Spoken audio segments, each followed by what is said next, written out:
함께 시간이 되었으므로 사도신경 하심으로 제4차 다니엘 작전 기도회를 시작하도록 하겠습니다.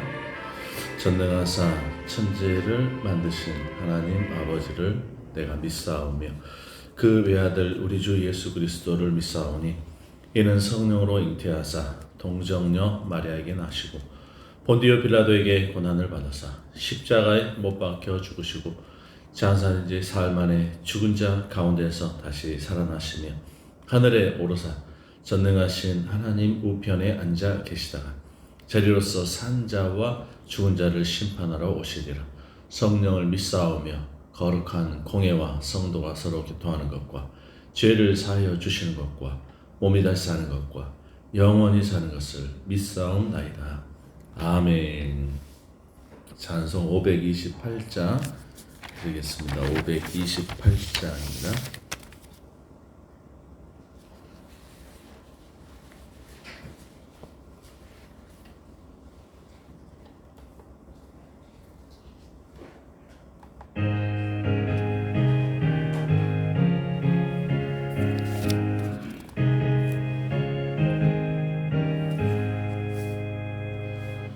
예수가 우리를 부르는 소리 금성 부드러워 문 앞에 나와서 사면을 보며 우리를 기다리네. 오라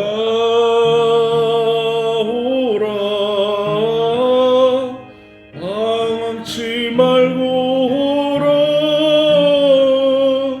죄 있는 자들아 이리로 오라. 주 예수 앞에 오라. 간절히 오라고 부르실 때에 우리는 지체하랴. 주님의 은혜를 왜 아니 받고 못 들은 채 하려나. 오라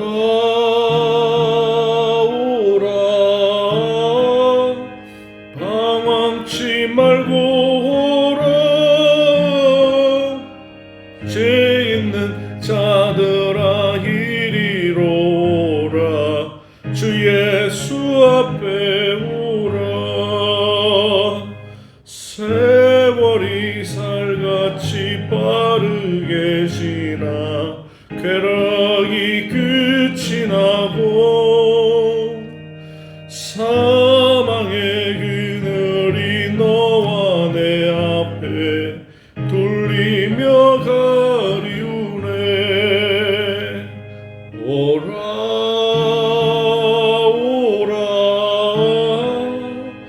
방황치 말고 오라. 죄 있는 자들아 이리로 오라. 주 예수 앞에 오라.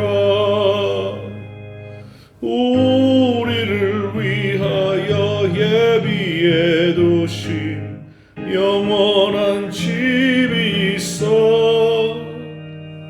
죄 많은 세상을 떠나게 될 때 영접해 주시겠네. 오라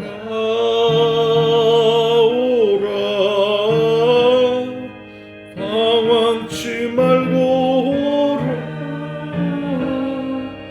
죄 있는 자들아 이리로 오라. 주 예수 앞에 오라.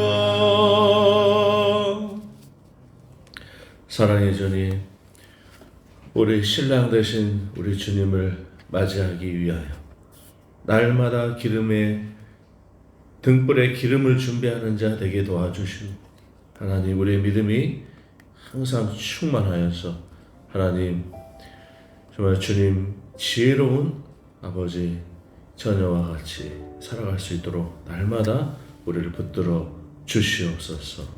아버지 죄 많은 이 세상 가운데서 정말 살같이 세월이 빠르게 지나고 쾌락이 끝이 나서 정말 사막이 그들의 모든 인생 앞에 놓여질 때 하나님, 우리는 생명의 물가로 인도하신 우리 주님, 하나님, 우리가 세속화되지 않게 도와주시고 끝까지 붙드시는 주님의 그 은혜 가운데 거하는 저희들이 되게 도와주시고 우리 큰나무교회 모든 권속들 되게 하옵소서. 예수님의 이름으로 기도드리옵나이다.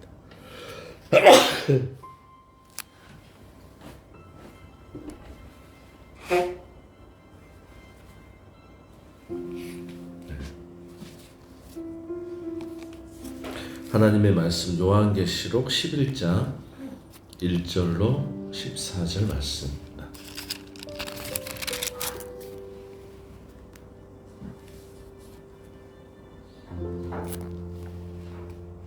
천천히 14절까지 하나님 말씀 받습니다. 시작.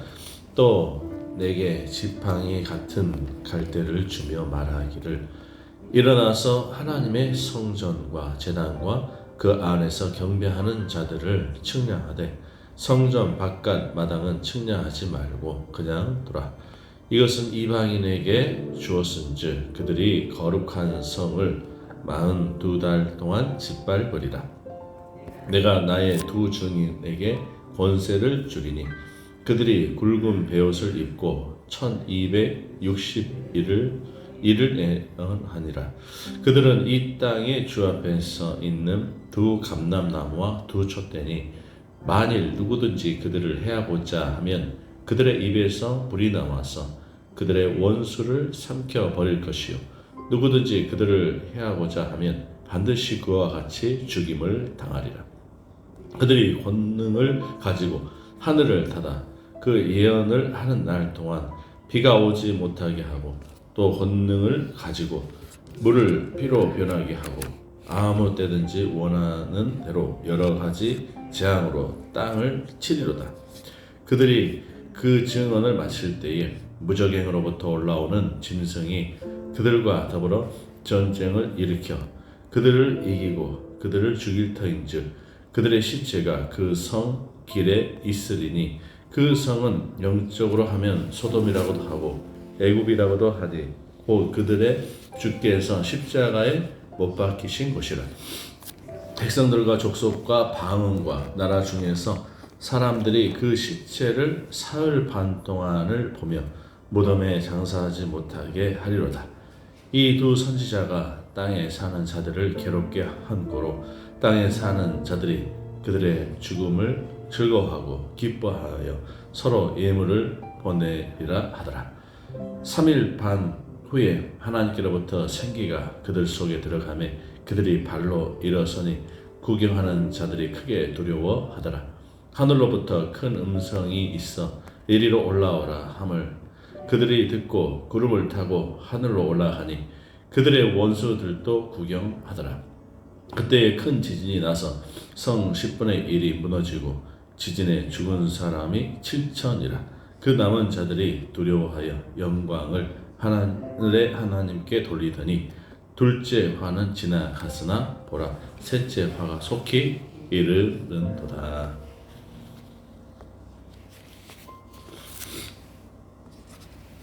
오늘 본문의 말씀, 위로의 말씀, 능력의 말씀, 약속의 말씀 되시기를 축복합니다. 자, 두 증인의 사역과 교회의 사명이라는 제목으로 말씀을 드립니다.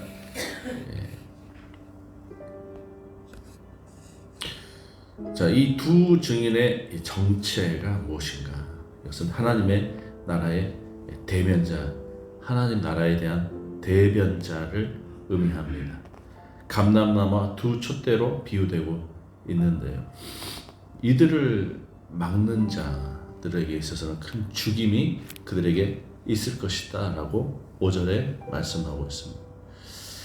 자, 그들에게 권능이 있다고 말씀합니다. 말씀을 증언하고 또 하나님의 증인들에게 있어서는 권능이 있다고 말씀하고 있죠. 자, 그래서 이 국회의원들이 국회에서 나라 일을 또 입법 행위를 방해하는 그것에 대해서 권능을 이루지 못했다라고 사법적인 어떤 법률적인 해석을 지금 하고서 이제 나라의 대통령이라 할지라도 그러한 행위에 있어서는 불법적인 부분이다라고 이제 나라에서 그것을 다투고 있는 중에 있기도 합니다. 그러므로 나라 일에 있어서 묻 백성들의 증인들로서 서 있는 국회의원들에게도 권능을 가려서는 안 된다. 이 권능이라는 것이 뭡니까? 이것은 인간이, 이 백성이 주권으로서 그 국회의원에게 부여한 권능이죠. 그러나 이 권능은, 오늘 성경 본문에서 나오는 이 권능은 모든 만물을 다스리고 창조하신 하나님께서 이 두 증인에게 부여한 권능이기 때문에 이 권능은 무시무시한 권능이죠. 이 권능을 막는 자는 해를 당하고 죽임을 반드시 당하리라 라고 5절에 말씀을 하고 있습니다. 자, 지금은 하나님의 은혜의 때고 긍휼하심의 때이기 때문에 지금은 하나님이 무한적으로 참고 견디고 베풀어 주시는 것처럼 지금 여겨지는 시대에 살고 있지만은 마지막 시대에 이르게 되면은, 요한계시록에 이르게 되면은, 우리 주님이 오시는 그때가 이르게 되면은 무시한 때가 온다는 거죠. 그때는 은혜의 때가 아니에요. 긍휼하심으로 계속 되어지는 때가 아니에요. 그것은 심판의 날이고 진노의 날이기 때문에 여차가 없는 거예요. 여유가 없어요. 그러므로 그와 같이 반드시 죽임을 당한다. 그러므로 급박하게 이루어지는 이 두 증인의 행위에 대해서 가로막는 그런 것은 참으로 어리석은 행동이고 죽을 수밖에 없는 그런 행동이다 라고 말씀을 하고 있는 것입니다.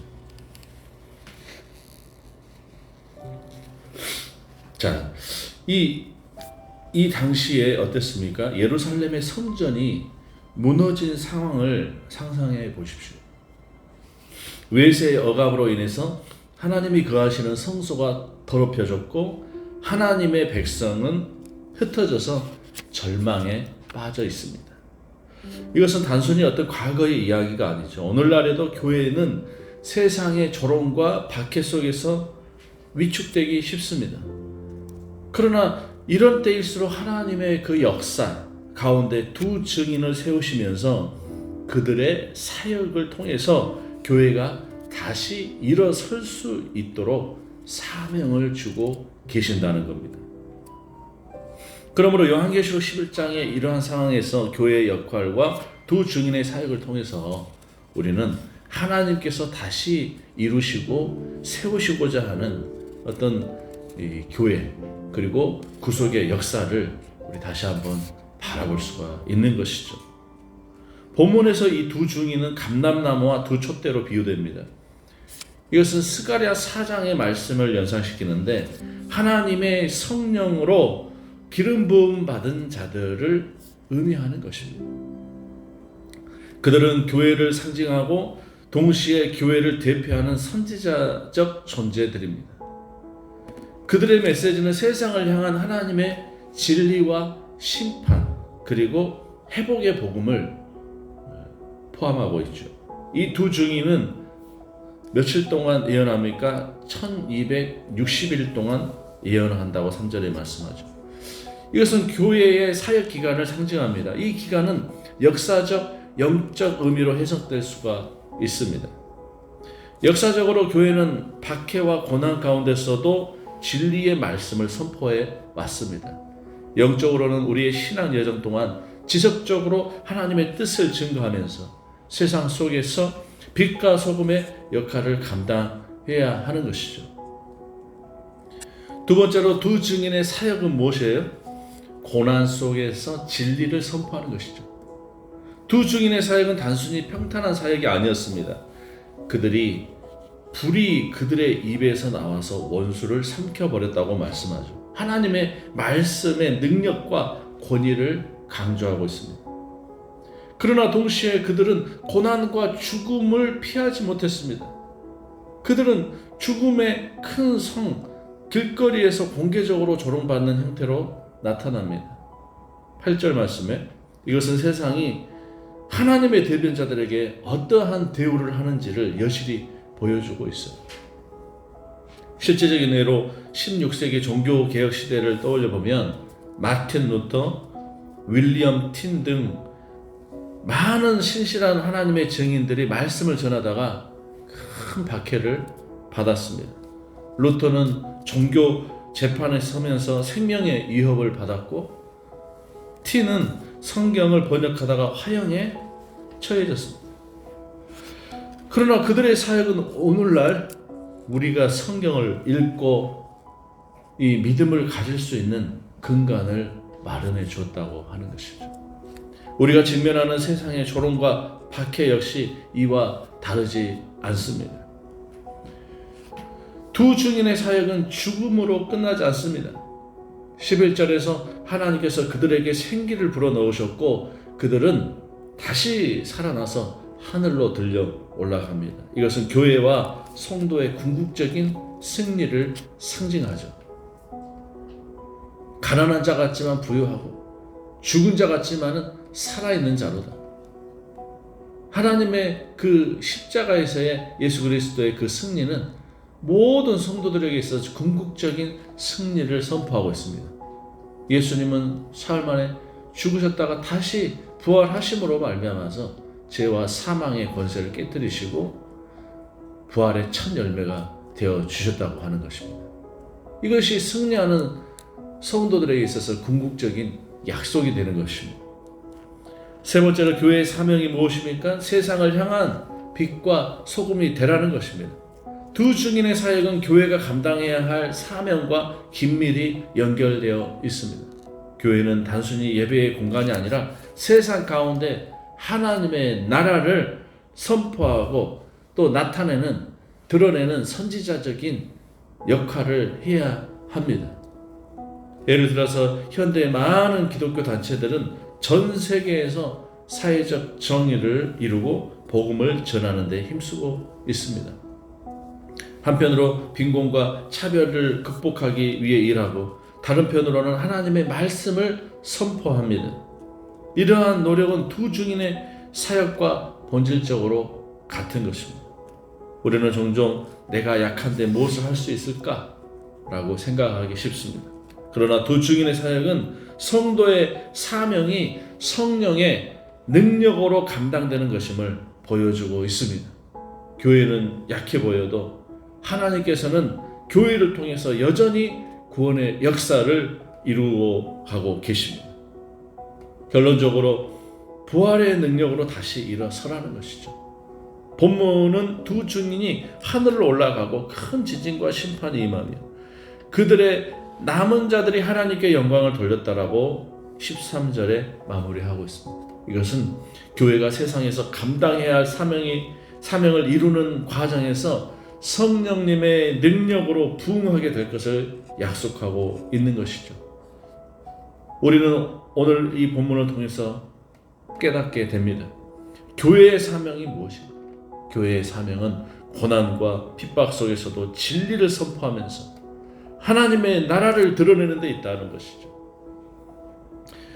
저와 여러분의 삶에서 이 사명을 감당하지 못했던 순간이 있었다면 하나님 앞에 엎드려 우리가 회개하고 우리 교회가, 우리 자신이 다시 한번 헌신하고자 다짐하는 오늘 이 귀한 새벽이 될 수 있기를 소망하고, 또 우리 제4차 다니엘 작전 기도회가 될 수 있기를 소망합니다.